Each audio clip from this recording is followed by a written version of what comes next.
Hello friends, welcome to our channel.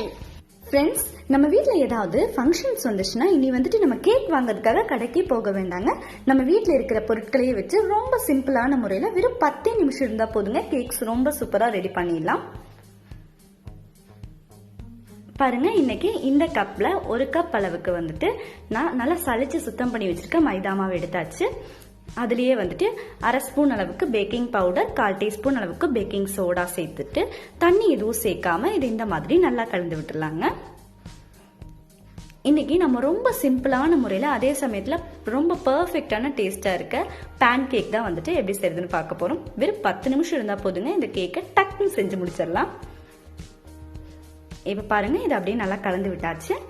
நம்ம இந்த பவுல்ல தான் வந்துட்டு 1 பவுல் அளவுக்கு வந்துட்டு மைதா மாவு எடுத்திருக்கோம். அதுலயே வந்துட்டு இப்போ 3/4 கப் அளவுக்கு பால் ஊற்றிக்கலாங்க. இது கூட 1/4 மூடி அளவுக்கு எலுமிச்சை சாறு நல்லா பிழிஞ்சிட்டு கலந்து விடுங்க. இதை இந்த மாதிரி நல்லா மிக்ஸ் பண்ணி விடுங்க. இந்த கேக் வந்துட்டு எல்லாருமே ரொம்ப சுலபமான முறையில செஞ்சு முடிச்சிடலாங்க.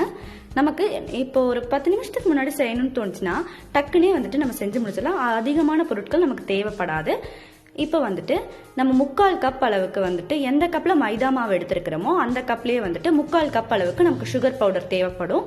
அதை வந்துட்டு கொஞ்சம் கொஞ்சமா போட்டுட்டு இந்த மாதிரி பால்ல கலந்து விடுங்க.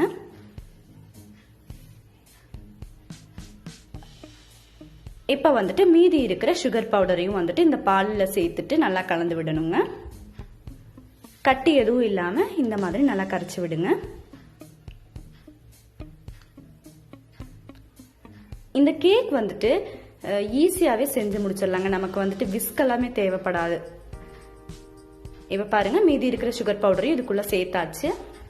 கட்டி எதுவும் இல்லாம நல்லா கலந்து விட்டுடலாங்க. சில சமயங்கள்ல வந்துட்டு நமக்கு ஸ்நாக்ஸ் இருக்காது. அப்படி இருக்கிற சமயத்துல இந்த மாதிரி கேக் செஞ்சு சாப்பிட்டு பாருங்க, ரொம்பவே நல்லா இருக்கும்.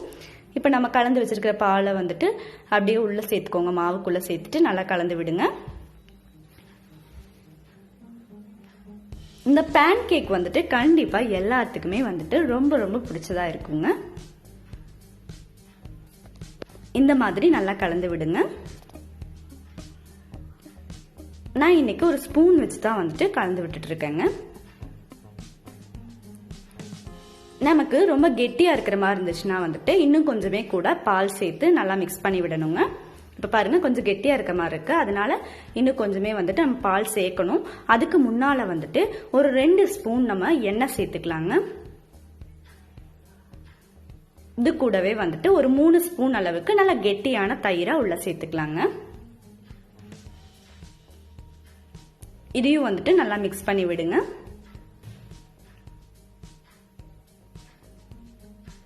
மற்ற கேக் செய்யறதுக்கெல்லாம் வந்துட்டு அதிகமா டைம் எடுத்துக்கும், அதிகமாவே வந்துட்டு பொருள் வேணுங்க. ஆனா இந்த பேன் கேக் செய்யறது ரொம்பவே ஈஸி. குறைவான பொருள்ல குறைவான டைம்ல செய்யக்கூடிய ஒரு பெர்ஃபெக்டான கேக்கா இருக்குங்க. இப்ப வந்துட்டு நம்ம பால் கொஞ்சமா சேர்த்து இதை நல்லா கலந்து விட்டுறணுங்க. ரொம்ப கெட்டியாவும் இருக்கக்கூடாது, ரொம்ப தண்ணியாவும் இருக்கக்கூடாது. அந்த பக்குவத்துல நம்ம நல்லா கலக்கணுங்க. இப்ப பாருங்க, இந்த பக்குவத்துல நமக்கு மாவு இருந்துச்சுன்னா ரொம்பவே கரெக்டா இருக்கும். கட்டிகள் எல்லாம் எதுவும் இல்லாம அப்படியே இந்த மாதிரி நல்லா பீட் பண்ணி மிக்ஸ் பண்ணுங்க. பாருங்க, மாவு வந்துட்டு எவ்வளவு நைஸா இருக்குன்னு.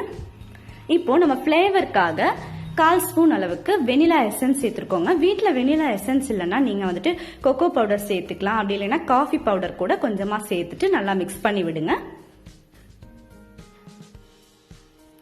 இப்ப பாருங்க, எசன்ஸ் சேர்த்ததுக்கு அப்புறமாவும் நல்லாவே மிக்ஸ் பண்ணி விட்டாச்சு.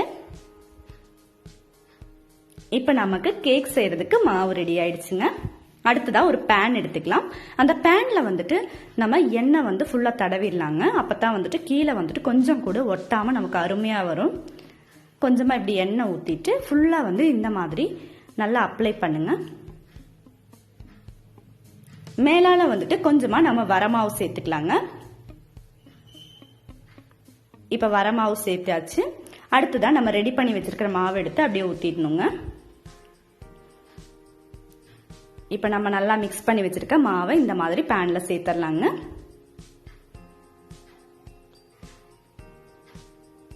இப்ப பாருங்க, மாவெல்லாம் வந்துட்டு பேன்ல ஊத்தியாச்சு. நம்ம வீட்டில் வந்து திடீர்னு ஏதாவது ஒரு செலிப்ரேஷன் வந்தாலுமே வந்துட்டு நம்ம ரொம்ப குவிக்காக வந்துட்டு இந்த பேன் கேக்கை செஞ்சு முடிச்சிடலாங்க. இப்போ அப்படியே வந்துட்டு நல்லா ஷேக் பண்ணி விட்டுக்கோங்க ஈவனாக வர்றதுக்காக. இப்போ பாருங்க நம்ம பேனில் வந்துட்டு மாவு நல்லா ஈவனாக வந்துடுச்சு. இப்போ வந்துட்டு நம்ம அப்படியே எடுத்து அடுப்பில் வச்சிடலாம். மீடியம் ஃப்ளேமில் வச்சுக்கோங்க. இப்போ வந்துட்டு நம்மளோட கேக் வந்துட்டு நல்லா அப்படியே குக் ஆயிடுச்சு, நல்லா வெந்துட்டு இருக்கு. மேலே வந்துட்டு ஒரு மூடி போட்டு க்ளோஸ் பண்ணி வைங்க. நமக்கு வெறும் 10 நிமிஷம் தாங்க, உடனே வந்துட்டு இந்த கேக் ரெடி ஆயிடும். பாருங்க வெறும் 10 நிமிஷம் தான் இருந்துச்சு, ஃபுல்லாவே ரெடி ஆயிடுச்சு. கீழே பாருங்க ஒட்டியே வரல. இந்த மாதிரி ஷேக் பண்ணி பார்த்தது அப்படியே வந்துட்டு அது அப்படியே கேக் வந்துட்டு ரொம்ப நல்லா ஒட்டி வரல, அப்படியே நல்லா இருக்கு. உங்களுக்கே தெரியும் பாருங்க எப்படி வந்திருக்குன்னு. இப்போ நம்ம வெந்துருச்சான்னு செக் பண்ணிடலாம். அதுக்காக இந்த மாதிரி ஒரு மைகோதி வச்சுட்டு குத்தி பாருங்க, மாவு ஒட்டி வரல. ஸோ நமக்கு ரொம்ப சூப்பராக கேக் வெந்துருச்சு. இப்போ நம்ம ஸ்டவ் ஆஃப் பண்ணிடலாங்க. இதை அப்படியே கொஞ்சம் ஆற விட்டுருங்க. இந்த மாதிரி ஒரு கரண்டியில் எடுத்து கீழே பாருங்க கொஞ்சம் கூட கரிஞ்சு ஒட்டி எந்த மாதிரி போல ரொம்ப அருமையா வந்திருக்கு. இதை அப்படியே இன்னொரு பிளேட்டுக்கு நம்ம மாத்தி வச்சிடலாங்க. எல்லா சைடுமே ரொம்ப நல்லா வெந்திருக்கு. இப்ப இதை வந்துட்டு இன்னொரு பிளேட்டுக்கு நம்ம மாத்தி வைக்க போறோம்.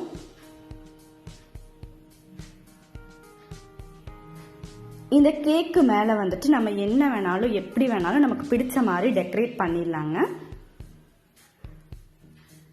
ரொம்ப அருமையா வந்திருக்கு. பின்னாடி பாருங்க எவ்வளவு நல்லா வந்திருக்குன்னு. இதை அப்படியே வந்துட்டு வச்சாச்சு. இப்போ வந்துட்டு நம்ம இனி அப்படியே வந்துட்டு கேக்கை டெக்கரேட் பண்ணிட வேண்டியதானுங்க. இன்னைக்கு நான் ஜாம் வச்சு தான் வந்துட்டு ஃபுல்லா அந்த கேக் ஃபுல்லா அப்ளை பண்ண போறேன். நம்ம வீட்டில் வந்துட்டு ஈஸியா கிடைக்கக்கூடியது ஜாம். அதனால வந்துட்டு நான் இன்னைக்கு ஜாம் வீட்டில் இருந்துச்சு, உடனே எடுத்து இந்த கேக் ஃபுல்லா ஜாம் அப்ளை பண்ணலான்னு இருக்கேன். உங்க வீட்டில் க்ரீம் இருந்துச்சுன்னா கூட நீங்க க்ரீம் ஃபுல்லா வந்துட்டு இந்த மாதிரி தடவி விட்டுக்கலாம். நமக்கு பிடிச்ச எந்த ஃப்ளேவரோ அதை எடுத்து நம்ம ஃபுல்லா இந்த மாதிரி வந்துட்டு கேக் ஃபுல்லா தடவி விட்டுறலாங்க. இதுக்கு மேலால வந்துட்டு நம்ம நட்ஸ் வேணாலும் சேர்த்துக்கலாம், இல்லை ஏதாச்சும் சாக்லேட் அந்த மாதிரி வேணாலும் பீசஸ் வேணாலும் சேர்த்துக்கலாங்க. நான் இன்னைக்கு இந்த சீரகம் மிட்டா குட்டி குட்டியா இருக்கும் இல்லைங்களா, அதை தான் வந்துட்டு சேர்க்கிறேன். இது ஆப்ஷனல் தான், நமக்கு எப்படி டெக்கரேட் பண்ணணும்னு நினைக்கிறோமோ நம்ம கேக்க அந்த மாதிரி டெக்கரேட் பண்ணிக்கலாங்க. ரொம்பவே நல்லா இருக்கும். இது வந்துட்டு நம்ம வீட்டில் இருக்கிற பொருட்களையே வச்சுட்டு ரொம்ப குறைவான டைம்ல செய்யக்கூடிய ஒரு சூப்பரான கேக்கா இருக்குங்க. இந்த கேக் வந்துட்டு சாப்பிட்டு பார்த்தோம்னா அவ்வளோ நல்லா இருக்கும். மேலால வேணும்னா வந்துட்டு நம்ம சுகர் பவுடர் தூவி விட்டுக்கலாங்க, நல்லா இருக்கும் நமக்கு. பாருங்க அப்படியே வந்துட்டு ஃபுல்லா சுகர் பவுடரும் தூவியாச்சு.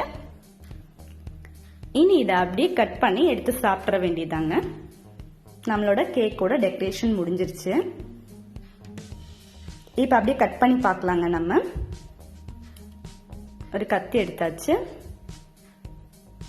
கட் பண்ண போறேன். பாருங்க எவ்வளவு ஸ்மூத்தா இருக்குன்னு.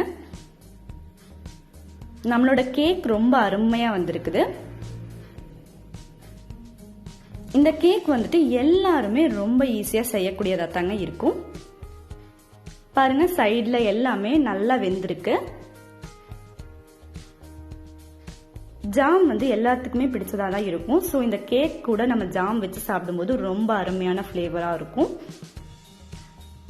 இதை வந்துட்டு இன்னைக்கு நாங்கள் எங்கள் வீட்டில் வச்சு டேஸ்ட் பண்ண போகிறோம். உங்கள் வீட்லேயும் இந்த பேன் கேக்கை மறக்காம ட்ரை பண்ணி பாருங்க. உங்க எல்லாத்துக்குமே வந்துட்டு ரொம்ப ரொம்ப பிடிச்சதா இருக்கும். இந்த வீடியோ பிடிச்சா லைக் பண்ணுங்க, ஷேர் பண்ணுங்க, கமெண்ட் பண்ணுங்க.